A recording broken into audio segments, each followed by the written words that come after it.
How do pop-up drink stands budget for employee training? Most pop-up drink stands set aside a small slice of their monthly revenue, usually between 3 and 5%, specifically for training new and current workers, and they treat it as a fixed cost just like rent or supplies rather than something optional. Think of it like this.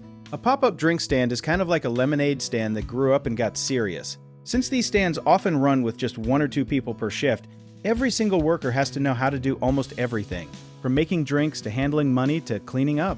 So owners plan ahead and set aside a tiny chunk of money every single month, kind of like a piggy bank just for teaching people. What a lot of folks don't realize is that many stands actually train workers using short video clips recorded on a phone, because it costs nothing and new hires can watch it whenever they want. Some owners even pay a worker a couple extra dollars per hour during their first 2 weeks, calling it a training bonus, which keeps people motivated to learn fast without feeling rushed.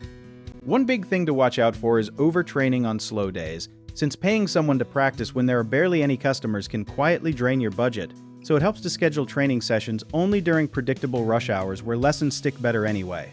Another key point is forgetting to budget for turnover, because drink stands often have workers who leave quickly, so setting aside a little extra, maybe 10% more than expected, protects you from constantly scrambling.